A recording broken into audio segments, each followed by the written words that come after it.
안녕하세요. 타워월드입니다. 제가 영상에서 스텔라를 자주 언급을 합니다. 그리고 스텔라만 얘기를 하는 것이 아닌 스텔라의 발전은 파이코인의 발전에도 긍정적인 영향을 미칠 것이다. 이런 얘기를 많이 하고 있습니다. 그래서 많은 분들이 이에 대해서 댓글로 질문을 주고 계셨습니다. 그렇다면 왜 스텔라의 가격은 빠르게 상승하지 않느냐? 그리고 스텔라의 발전과 파이의 발전 관계를 잘 모르겠다 등등 여러 질문을 주셨기에 이 영상에서는 그에 대한 제 생각을 좀 짧게 공유를 해드리도록 하겠습니다. 파이코인과 스텔라는 대다수가 보지 못하고 있지만 그 어떤 코인들보다 세계 곳곳에 상용화가 될 확률이 높은 코인이라고 저는 생각을 하고 있고요. 이에 대한 생각은 아직도 전혀 변함이 없습니다.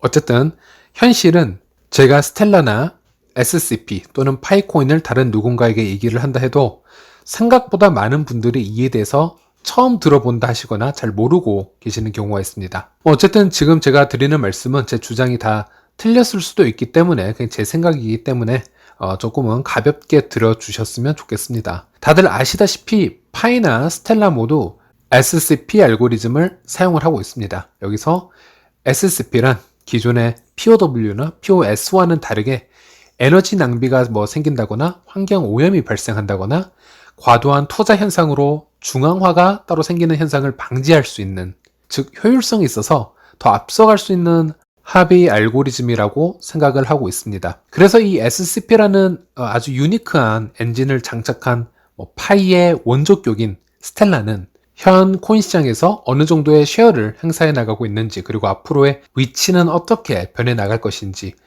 표 하나로 일단 설명을 해드리도록 하겠습니다. 일단 구글에서 Daily Cryptocurrency Transaction이라는 단어를 검색을 해서 공신력이 아주 높은 사이트죠. 데이터 위주로 보여주는 스타티스타 사이트에 접속을 해봅니다. 암호화폐 전체 시장에서 매일 발생하는 거래 건수를 확인할 수 있는 곳이라고 보시면 되겠습니다. 하루 평균 데이터 처리 건수를 블록체인별로 파악을 한다는 것은 과거나 현재, 그리고 미래에 어떤 블록체인이 더 보편적으로 사용이 될지, 상용화가 될지, 또는 대중들의 마인드는 어떻게 점차 바뀌어갈지, 이런 트렌드를 읽을 수 있는 지표라고 생각을 해서 이 데이터를 선택을 하게 되었고요. 그러면 하루에 발생하는 블록체인 거래 처리 건수 중 어느 블록체인에서 가장 많은 거래가 처리가 될까, 이렇게 우리가 질문을 받는다면 여러분들은 당연히 리플이나 이더리움 또는 비트코인 정도로 얘기를 하실 거라 생각을 합니다. 리플은 수수료가 저렴하고 전송 속도가 빠르기에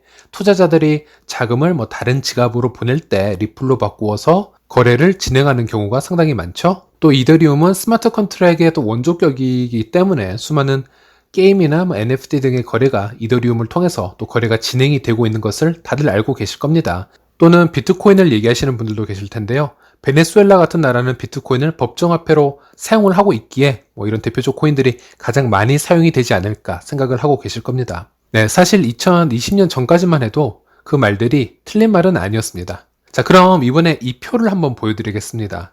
2017년 1월부터 2021년 11월까지 매일 발생되는 거래 처리 건수를 모아둔 표입니다. 2020년부터 이 짙은 주황색 그래프가 말도 안 되게 높이 솟구쳐 오르는 것을 확인할 수 있었습니다. 바로 스텔라 루멘의 거래 처리량입니다.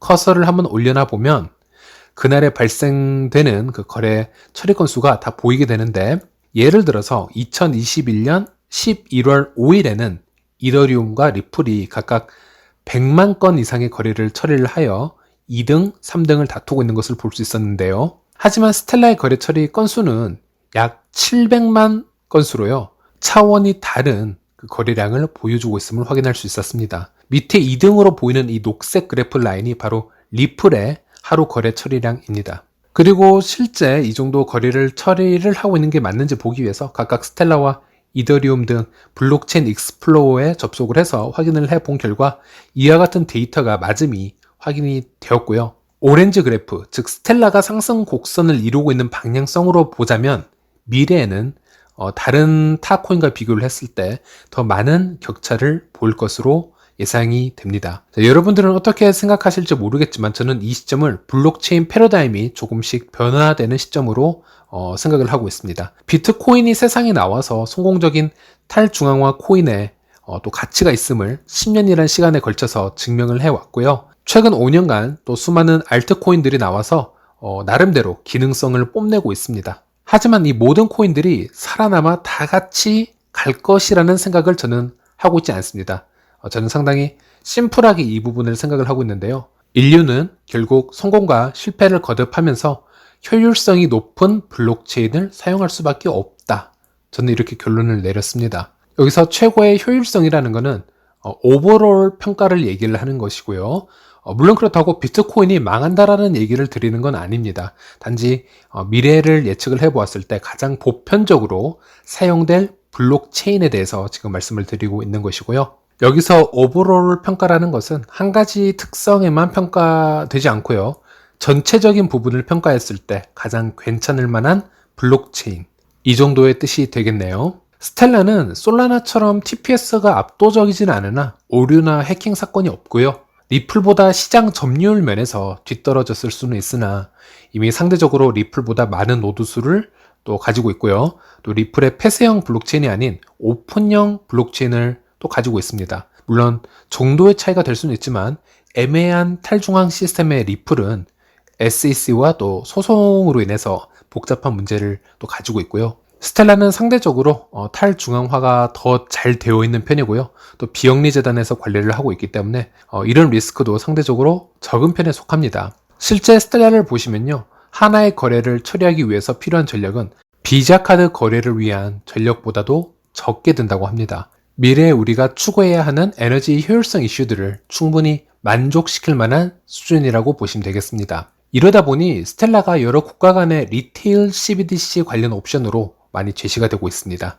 그래서 각 국가에서 원하는 블록체인 스타일이 조금씩 다르기는 하지만 완벽한 탈중앙화 블록체인을 원하는 것이 아니고요. 유연하게 컨트롤이 가능한 블록체인을 국가 금융망 시스템에 접목을 해서 테스팅을 하고 싶어 하며 그 중에 스텔라가 또 유력한 후보 중 하나다 이렇게 생각하시면 될 것 같습니다. 어떻게 보자면 현 시대에 무조건 탈중앙화만 외치고 있는 블록체인이 아닌 정부나 관련 기관의 입맛에도 좀 맞아 들어갈 수 있는 그런 색깔을 가진 유연성을 가진 블록체인이 좀 더 각광받지 않을까 생각을 하고 있습니다.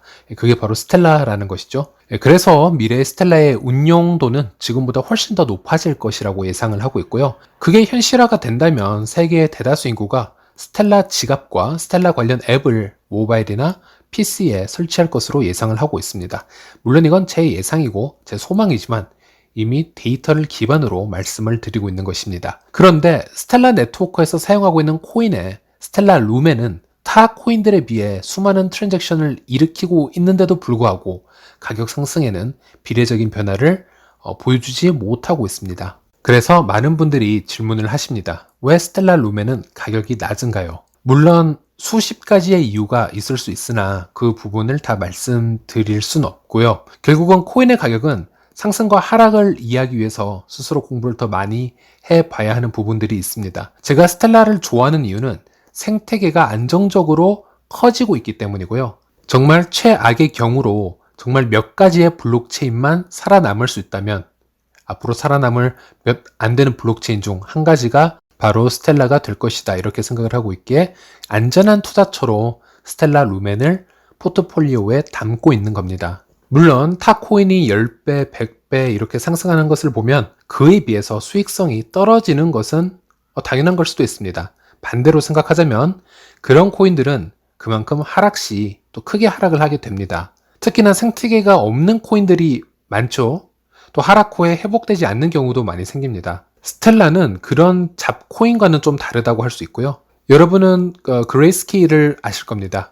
세계 최고 규모의 코인 투자 기관이지 않습니까? 그레이스케일 포트폴리오에 스텔라 루멘을 왜 담고 있는지 생각을 해보시면 이해가 되실 겁니다. 부자들은 리스크 있는 코인에 투자하는 걸 좋아하지 않습니다. 1000억이 있는 사람이 굳이 리스크가 있는 시바이누나 그런 밈코인에 투자할 이유는 없다라는 것이죠. 시간이 걸리더라도 안전한 자산을 보유하기를 원하고요. 그래서 스텔라 루멘이 그들의 포트폴리오에 존재하는 것입니다. 여러분도 그런 관점에서 봐주시면 조금은 이해가 되지 않을까 싶고요. 그리고 여기서 중요한 부분을 하나 얘기해 보려 합니다.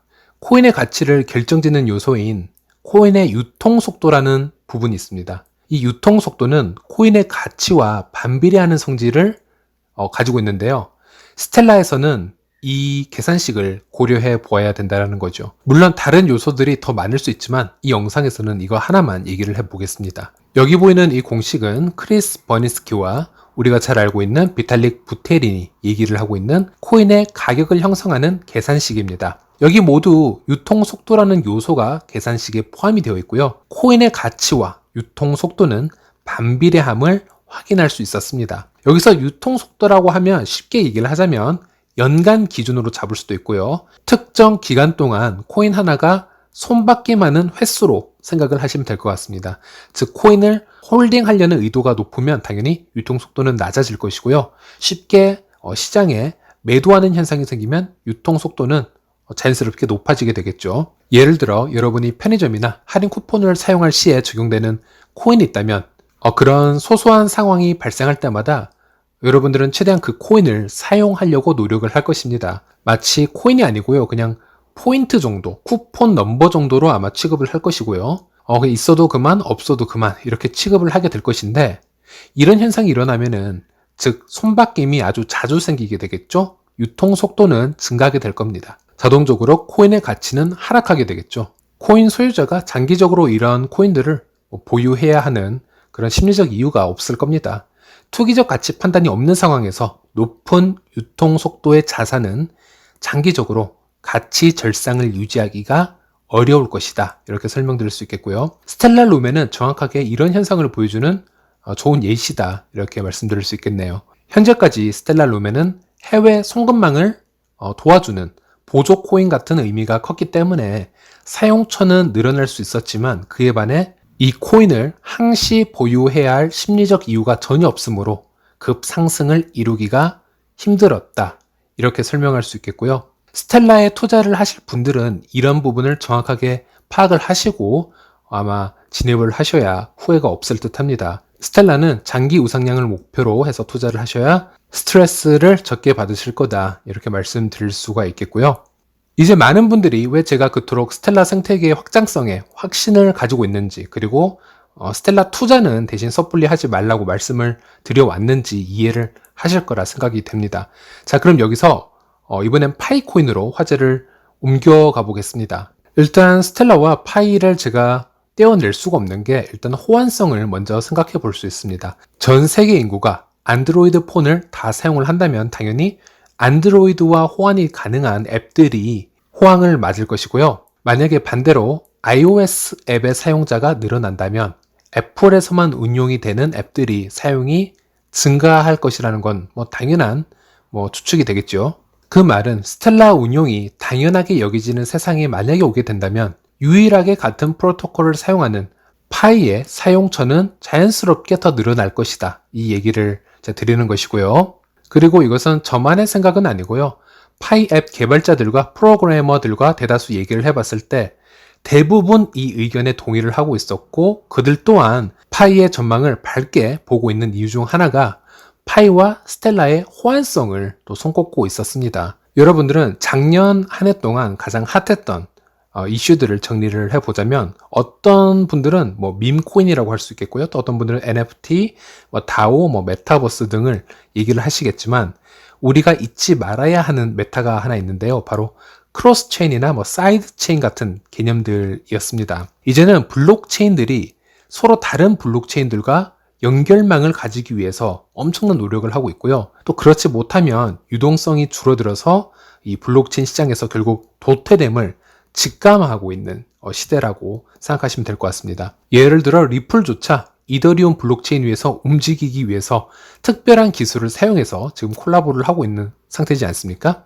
스텔라와 파이는 같은 프로토콜을 사용하고 있기 때문에 그런 특별한 장치가 없어도 쉽게 공유가 가능해질 것이기에 엄청난 장점이라고 할 수 있을 겁니다. 즉 스텔라 유저가 늘어나면은 비례적으로 파이 유저가 더 늘어날 것이고요. 또 반대로 파이 유저가 늘면은 미래에 스텔라 유저도 더 이득을 볼 수 있는 그런 윈윈하는 관계라고 생각하시면 될 것 같습니다. 그럼 여기까지 설명을 해드렸으니 왜 스텔라가 국제적으로 많이 사용이 되고 전 세계 인구 PC나 휴대폰에 스텔라 앱들이 설치가 되는 게 파이에게도 이로울 수 있는지 어느 정도 설명이 되었다라고 생각하고 넘어가겠습니다. 그리고 아까 전에 스텔라의 사용 빈도에 비해 스텔라 루멘 가격이 비례적으로 상승하지 못하는 점을 유통 속도의 개념에서 제가 설명을 해드렸었는데, 파이코인이 만약 스텔라 루멘처럼 편의점에서도 택시에서도 아주 소액 결제에서도 지속되어 쓰여지는 코인으로 발전을 해 나간다면 파이코인도 스텔라 루멘처럼 가격 형성이 놀랍도록 높아지지는 않을 거라고 생각을 합니다.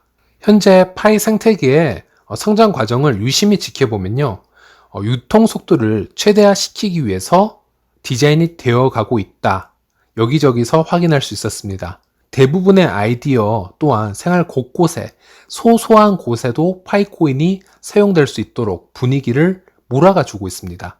즉, 껌 하나를 사더라도 파이코인을 사용하자라는 분위기가 일어나고 있다고 보시면 됩니다. 현재 시스템을 보자면 현재까지 파이코인의 보유를 장려하는 메커니즘과 심리적 장치보다는 몇 천만 명이 아닌 몇억 명 아니면 그 이상의 파이코인 유저가 이 생태계로 흘러 들어오게끔 그렇게 하는 장치가 더 압도적으로 많다라고 해석을 할 수 있겠고요. 그러면 당연히 유통 속도는 자동적으로 늘어나게 될 것이고요. 초반에는 파이코인 가격의 상승이 생각보다 높지 않을 수도 있습니다. 물론 그럴 수도 있다는 것이고요. 하지만 저는 여기에 대해서는 큰 걱정을 하지는 않습니다.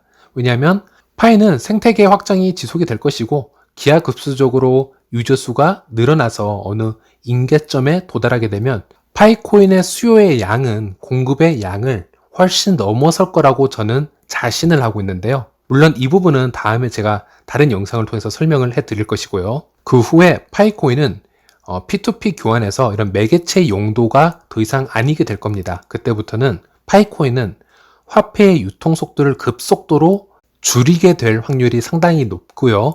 가치 저장의 수단으로 전환이 되게끔 그런 장치를 프로그램에 걸어두었다, 저는 이렇게 생각을 하고 있습니다. 그 장치가 바로 0.01파이 이 수수료에서 저는 해답을 찾아낼 수가 있었습니다. 스텔라 수수료가 0.000001 XLM이지 않습니까? 거의 수수료가 없는데요. 그거에 비하면 파이는 정말 티가 많이 난 아주 비싼 수수료를 가지고 있다라고 생각하시면 될 것 같습니다. 물론 이건 제 개인적인 생각이지만 파이의 거래당 발생하는 0.01파이의 수수료는 장기적인 관점에서 보았을 때 파이의 저가 거래를 방해하는 요소로 작용될 여지가 있다고 봅니다. 저가 거래를 방해한다는 얘기는 껌 한 통을 산다거나 음료수를 산다거나 이런 행위에 파이코인을 사용하는 것은 아주 어리석은 짓으로 생각되게끔 그런 심리적 장치를 걸어 놓았다, 이렇게 말씀드릴 수 있겠네요. 이 수수료에 관해서도 할 말은 수없이 많지만 일단 이 영상에서는 다 생략하기로 하고 예제 하나를 들려드리도록 하겠습니다. 만약 1파이가 1000원이라고 가정을 한다면 1000원짜리 음료수를 사기 위해 1파이를 결제를 하겠죠. 그리고 추가적으로 0.01파이를 또 결제를 하셔야 되는데요. 이 상황에서는 그 양이 그렇게 부담스럽지는 않다라고 생각할 수 있습니다.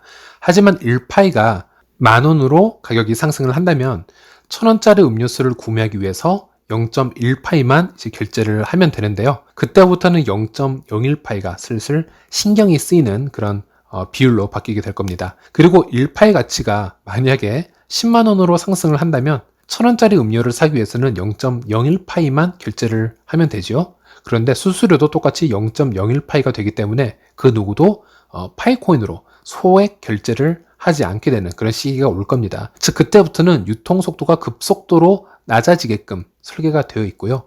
편의점이나 쿠폰 결제가 아닌 고액의 상품이나 서비스에만 이 파이코인을 이용할 확률이 높다라고 할 수 있겠습니다. 아니면 이더리움처럼 NFT나 게임에 관련된 그런 큰 결제 등에서만 좀 더 활발하게 쓰여지는 코인으로 변화가 될지도 모르겠죠. 정리를 하자면 파이코인도 초반에는 유통 속도가 살짝 높고요. 코인 가격의 상승보다는 유저 유입에 더 치중을 할 수 있는데 시간이 지남에 따라 그런 결제용 코인에서 이더리움이나 비트코인과 같이 가치 저장용 코인으로 전환이 될 수 있다. 저는 이렇게 얘기를 드리는 겁니다. 실제로 보시면요, 파이코인의 유통 속도를 낮추기 위해서 개발진들의 의도를 여기저기서 파악을 할 수가 있었습니다. 그중 대표적인 것이 바로 모든 유저들에게 권장을 하고 있는 락업이라고 보시면 되겠습니다.